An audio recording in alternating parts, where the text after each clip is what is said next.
Hi all.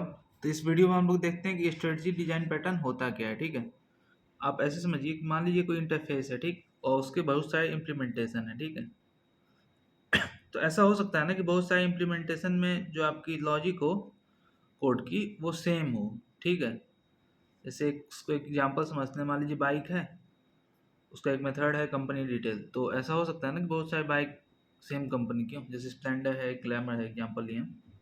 तो ये दोनों सेम कंपनी की। यहाँ पे तो क्या हुआ है, देखिए कि कोड का डुप्लीकेशन हो गया है। क्यों डुप्लीकेशन हुआ है? क्योंकि जो लॉजिक है यहाँ पे इम्प्लीमेंटेशन की वो क्या है, वो सेम है। जैसे मान लीजिए ये तो एक सिंपल है एग्जांपल। मान लीजिए कंपनी डिटेल की जगह जगह कुछ होता है बाइक का इंटरनल कुछ फंक्शनिंग कैसे काम करता है। ठीक, उसकी कोई लॉजिक होती है कुछ बड़ी सी।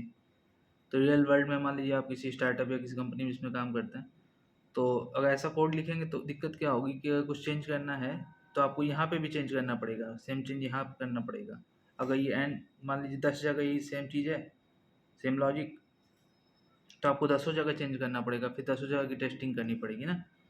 तो ये कोड डुप्लीकेशन हो गया। ठीक है, तो स्ट्रेटजी डिजाइन पैटर्न क्या करता है कि हम लोग का हेल्प करता है इसको सॉल्व करने के लिए। तो वो ये करता है ना कि जो बाइक है इसी में हम लोग यहाँ पे एक इंटरफेस हम लोग एक अलग से बना देंगे कंपनी का, और उसको हम लोग इसमें इंजेक्ट कर देंगे। यहाँ पे लॉजिक की जगह उस इंटरफेस में हम लोग इम्प्लीमेंटेशन डाल करके उसको खाली यहाँ पे इंजेक्ट कर देंगे। ठीक, उसका एक बार कोड देख लेते हैं, आसानी से समझ में आ जाएगा।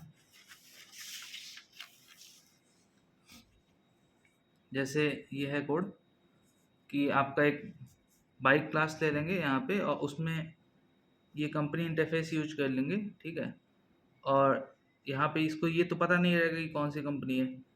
यहाँ पे इसको हम लोग कंस्ट्रक्टर इंजेक्शन कर दिए और अपना कंपनी डिटेल जो है वो यहाँ से रिटर्न कर देंगे। तो इसके लिए सबसे पहले हम लोग क्या, अपना एक इंटरफेस बनाना पड़ेगा कंपनी का। एक अब अलग अलग कंपनी, जैसे हीरो का एक तो यहाँ पे हो गया, कंपनी का एक हीरो हो गया, एक आपकी होंडा हो गई।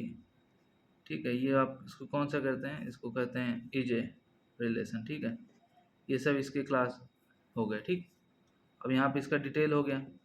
अब क्या करेंगे, मान लीजिए कि स्प्लेंडर जो है, अब वो स्प्लेंडर क्या करेगी ना कि स्प्लेंडर में आपको यहाँ पे जैसे पहले वाले कोड में हम लोग के साथ जो दिक्कत हुई थी कि लॉजिक हम लोग इम्प्लीमेंट किए थे, ये जो कंपनी डिटेल का यहाँ पे लॉजिक दिख रहा है आपको।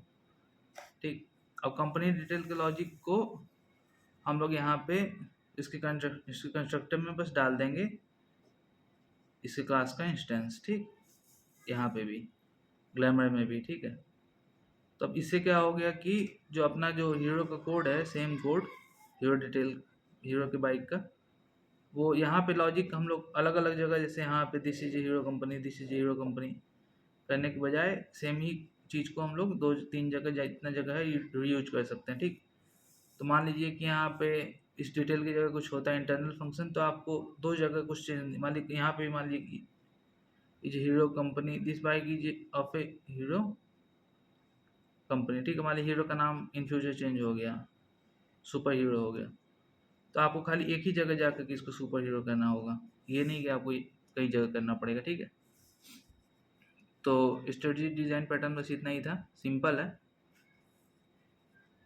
और अगर आपसे इंटरव्यू में कुछ पूछा जाता है तो इसी चीज़ को आप अपना एक कुछ डायग्राम जैसा बना करके उसमें ही जो है जो रिलेशन ये सब शो करके भी कर सकते हैं, नहीं तो डायरेक्ट ऐसे कोड से भी बता सकते हैं। Thank you.